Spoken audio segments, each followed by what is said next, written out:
Nós temos condições. Nós temos possibilidade e nós provamos que é possível.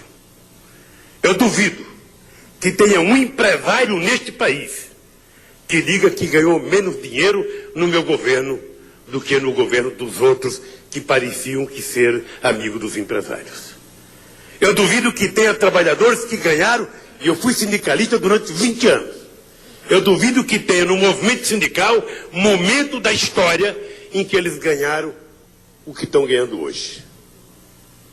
Ou seja, no fundo, a junção entre eu e Zé Alencar em 2002 foi aquilo que todo mundo sonhava em fazer, que era estabelecer uma harmonia entre o capital e o trabalho para poder fazer esse país crescer. Quais foram as greves que nós tivemos no nosso mandato, Mino? Quem foi que queimou o carro nesse país? Quem foi que queimou casa? Quem foi que tocou fogo? Nada. Esse país viveu harmonicamente durante 8 anos como jamais ele viveu. Numa demonstração de que é possível. Na medida em que a gente confia no outro. Na medida em que a gente trabalha em harmonia. Na medida em que a gente pensa no futuro do país.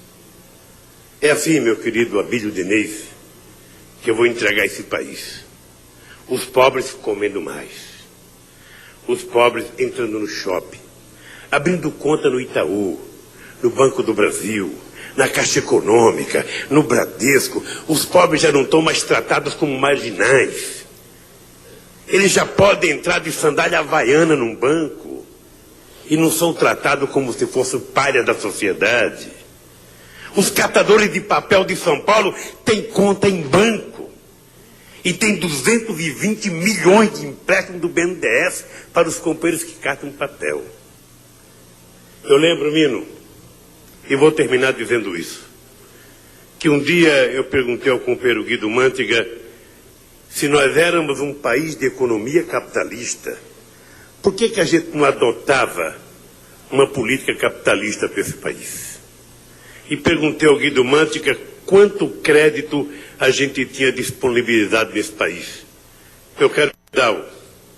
Em março de 2003, esse país de economia capitalista tinha apenas 380 bilhões de reais de crédito disponibilizado para 190 milhões de habitantes. Eu, na minha consciência socialista, dizia: que desgraça de país de economia capitalista é esse, que o povo não tem capital, que não tem crédito e que os bancos não emprestam dinheiro para o povo. Pois bem, nós vamos entregar este país a quem vier depois de mim com um crédito de 1,6 trilhão de dólares.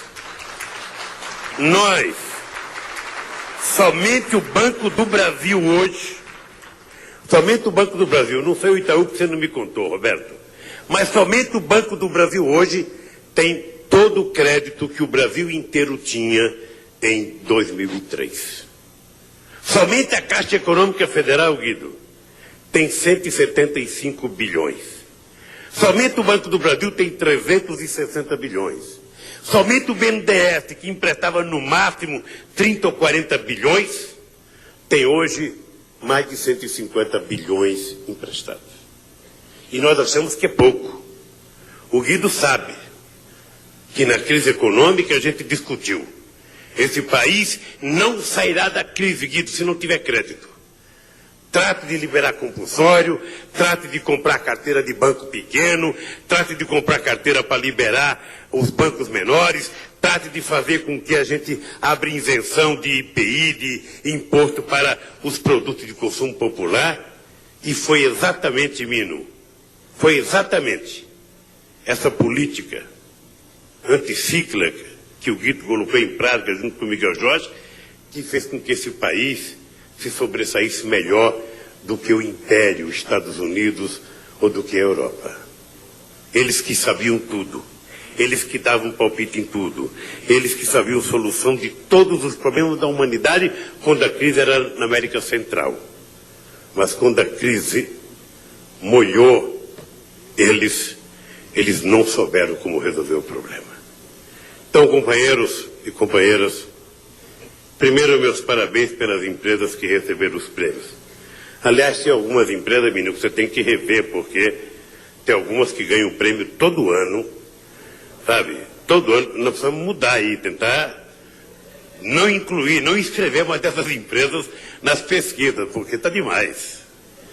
Ou seja, tem uma tal de Natura, uma tal de Nestlé, uma tal de Vale do Rio Doce, uma tal de Petrobras, uma tal de Gerdau, que todo ano elas ganham primeiro lugar, segundo lugar, primeiro lugar, segundo lugar. Se fosse um concurso de Miss Brasil, onde é que a gente ficaria? Bem, primeiro dar os parabéns a vocês, porque o prêmio que vocês ganharam, os elogios, são merecidos. Realmente, eu acho que nós precisamos aprender a gostar das coisas desse país, a valorizar a empresa nacional, a valorizar o trabalhador brasileiro, e eu acho que vocês são a síntese melhor do que a gente tem nesse país. Em segundo lugar, menino, parabenizar a Carta Capital e dizer para você da minha solidariedade, porque ontem, uma revista da CUT foi proibida de circular neste país porque trazia a fotografia da candidata Dilma na capa. Eles que falam em democracia, eles que falam em liberdade de expressão e liberdade de imprensa. Eu, por coincidência, não vou dizer qual a revista, mas eu vi uma revista essa semana com a fotografia na capa, que é uma cinta democracia. Vocês riram, eu nem falei para vocês quem é a revista. Ou seja, no fundo, todo mundo sabe da hipocrisia que reina nesse país. Todo mundo sabe. Mas muitas vezes nós fingimos que não é conosco. E só vamos sentir a dor quando for a gente que estiver na capa da revista.